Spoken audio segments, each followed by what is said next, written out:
سوف نتعرف في هذا الجزء على درجة دقة الصورة Image Resolution، وهو أحد الأمور الهامة التي يجب التعرف عليها بشكل جيد حتى نتمكن من تعديل أبعاد الصور مع الحفاظ على درجة وضوحها. ولكن يجب أولا التعرف على مفهوم الصورة بالنسبة للبرنامج. فالصورة في برنامج فوتوشوب هي عبارة عن مجموعة من النقاط بيكسلز مرتبة على شكل شبكة من الصفوف والأعمدة، وكل نقطة من هذه النقاط لها لون وحيد Unique Solid Color، ويمكننا رؤية هذه النقاط بصورة أوضح بتكبير مجال الرؤية للصورة من اللوحة نافيجيتور. فنقوم بتحريك الشريط المنزلق زوم سلايدر إلى اليمين، فنرى أن كل نقطة بيكسل من النقاط المكونة للصورة عبارة عن لون وحيد. ودقة الصورة Image Resolution عبارة عن عدد النقاط بيكسلز في وحدة المساحة المستخدمة. فالصورة التي أمامنا أبعادها 1 inch by 1 inch، ودرجة الدقة لها تساوي 72 pixels per inch، وهي نفس درجة الدقة الخاصة بشاشة العرض مونيتور. ونرى الصورة الأخرى المفتوحة داخل البرنامج والتي لها نفس أبعاد الصورة السابقة، وهي بوصة واحدة للعرض وبوصة واحدة للارتفاع. ولكن كما نلاحظ أن هذه الصورة تبدو أكبر وأكثر دقة من الصورة الأولى، ويرجع ذلك إلى أن هذه الصورة تحتوي على عدد من النقاط بيكسلز في وحدة المساحة أكثر من الصورة الأولى، حيث أن هذه الصورة لها دقة تساوي 300 بيكسلز per inch. فإذا ضغطنا على مفتاح Print Size من الشريط Option، فسوف تظهر الصورة بالأبعاد الأصلية لها، وهي 1 inch by 1 inch، والمساوية تماما لأبعاد الصورة الأخرى، وهي الأبعاد التي سوف يتم طباعة الصورة بها. ولكن عند عرض الصورة من خلال شاشة العرض فالأمر مختلف، حيث أن درجة دقة الشاشة تتراوح بين 72 إلى 75 بيكسلز per inch، بمعنى أنه لا يمكن عرض أكثر من 72 بيكسلز في كل بوصة من الشاشة. فتظهر الصورة بشكل أكبر من أبعادها الأصلية عند عرضها على الشاشة. وبالضغط على مفتاح Actual Pixels سوف يتم عرض الصورة بالقياس بيكسل على الشاشة. والآن نختار الصورة الأخرى ونضغط على المفتاح Print Size، فنلاحظ أنه لا يحدث أي تغير على هذه الصورة، وهذا يدل على أن أبعاد الصورة عند طباعتها هي نفس أبعاد الصورة التي نراها على الشاشة، حيث أن درجة الدقة لهذه الصورة هي نفس درجة الدقة الخاصة بالشاشة.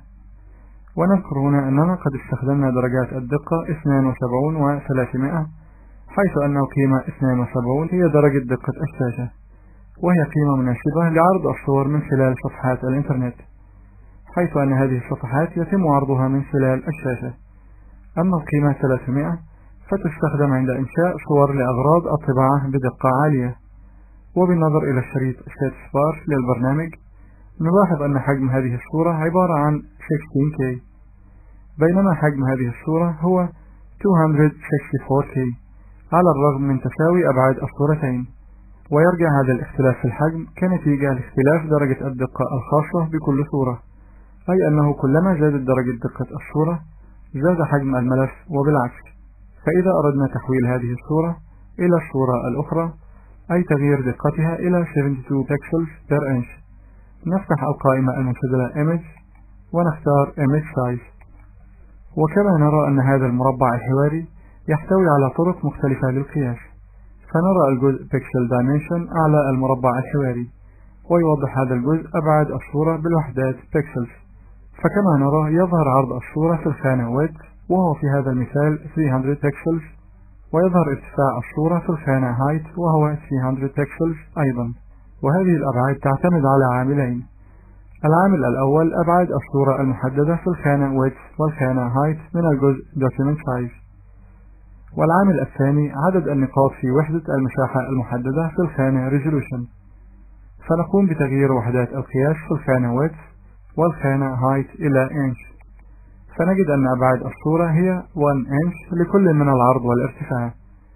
وحيث أن عدد النقاط في الخانة Resolution هو 300 pixels per inch، فإن أبعاد هذه الصورة بالقياس pixels هو 300 pixels للعرض و 300 pixels للارتفاع. وبتشغيل الاختيار Constraint Proportions سوف يحافظ البرنامج على النسبة بين عرض وارتفاع الصورة عند تغيير أحد القيم الموجودة في هذا المربع الحواري. فعلى سبيل المثال إذا أردنا تغيير عرض الصورة فقط إلى 2 إنش فنقوم بإدخال القيمة 2 في الخانة width، فنلاحظ أنه تم تغيير قيمة الخانة height إلى 2 تلقائيا. وإذا أردنا تعديل عرض الصورة أو ارتفاعها دون تغيير القيمة الأخرى نقوم بإلغاء تشغيل هذا الاختيار، ثم نقوم بإدخال القيمة 3 مثلا في الخانة width، فنجد أن قيمة الخانة height ثابتة ولم تتغير. ومن الأفضل تشغيل هذا الاختيار للحفاظ على النسبة بين عرض وارتفاع الصورة.